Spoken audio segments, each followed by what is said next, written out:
Alphabet pronunciation، تلفظ حروف الفبای زبان انگلیسی. تلفظ حروف الفبا یعنی یاد گرفتن صدای هر حرف و گفتن آن.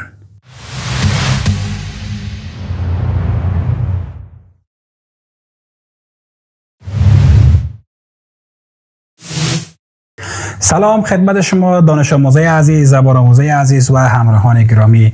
شما را باز هم خوش آمدید میگم در دومین جلسه درسی ما، در دومین ویدیوی درسی ما در کانال English with شهرزاد.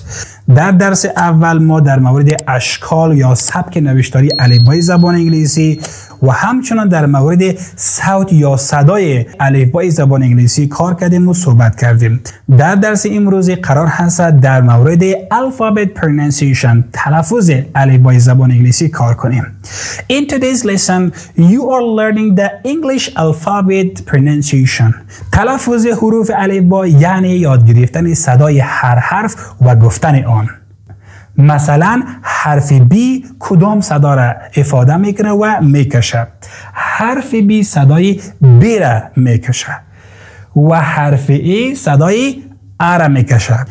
وقتی ما این صداها را یاد بگیریم میتونیم درست بخوانیم و درست بنویسیم و در خواندن کلمات هیچ مشکلی پیدا نمیکنیم و هر کلمه را به درستی میتونیم که تلفظ کنیم. شروع میکنیم از تلفظ اولین حرف الفبای انگلیسی که عبارت از A هست. A بزرگ، A کوچک. حرف A در زبان انگلیسی چند صدای متفاوت داره که در فارسی به چند صورت شنیده میشه. حرف A 3 صدا را برای ما و شما میکشه. صدای A را میدهد در کلمات مثل cat،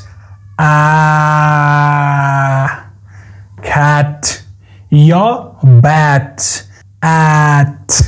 در این قسم کلمات معمولا صدای A کوتاه و سریع تلفظ میشه. cat، bat، dad. دوم صدای A را میدهد. A not E، صدای E نه، صدای A را میدهد در کلمات مثل cake، cake، egg یا name، m. در این قسم کلمات معمولا صدای ای کشیده و طولانی تر تلفظ میشه. سوم صدای ای میدهد. ای با ای فرق میکنه.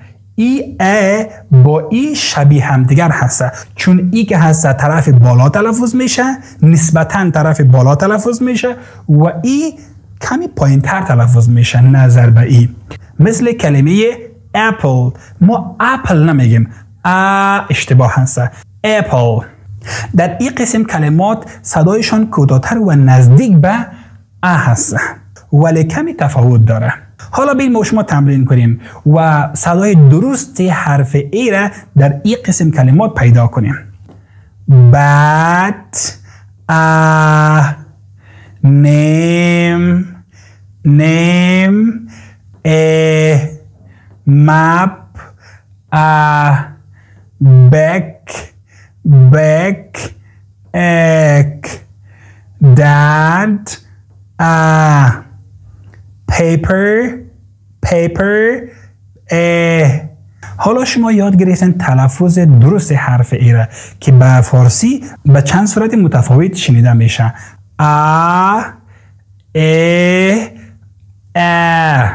خب حالا مییم روی تلفظ دومین حرف زبان انگلیسی که عبارت از B هست. B بزرگ و B کوچک. حرف B معمولا صدای B را میده. مثلا book، ب. معنای book چی هست؟ کتاب. ball، ب. board یعنی تخته. حرف B چی زمان بی صدا هست و چی زمانی در کلمات صدا نمیده. وقتی B در آخر کلمه قرار بگیره و ما قبل B حرف M قرار بگیرن یا حرف M باشه، در او صورت او حرف B تلفظ نمیشه، کاملا بی صدا هست، کاملا صامت هست. مثلا thumb، thumb که بیش تلفظ نشده. come بیش تلفظ نشده. lam climb خب در این قسم کلمات حرف بی صامت هست و صدا نمیده. خب حالا بیاییم ما شما صدای حرف بی در این کلمات تمرین کنیم. book ب، ball ب، baby ب، bag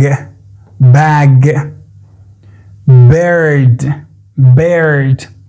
خب در این کلمات حرف بی تلفظ نمیشه به خاطر از اینکه این حرف بی در آخر کلمات قرار گرفتن و ما قبل بی ما حرف ایم داریم. در این صورت همیشه حرف بی صامت هست و بی صدا هست. dumb thumb lamb bomb climb tom worm. خب در این کلمات حرف بی صامت بود و بی صدا بود.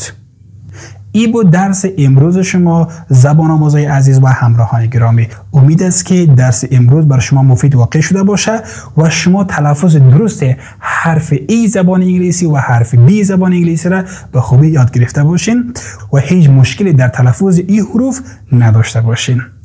اگر این ویدیو برای شما مفید واقع شده و یاد گرفتین لطفاً این ویدیو رو با دوستایتان شریک کنین، این کانال رو سابسکرایب کنین تا از ویدیوهای بعدی این کانال شما مستفید شوید و انگلیسی را به شکل سریع و آسان از طریق این کانال از 0 تا 100 به شکل سلسله وار یاد بگیرین. موفق باشین، وقتتان خوش.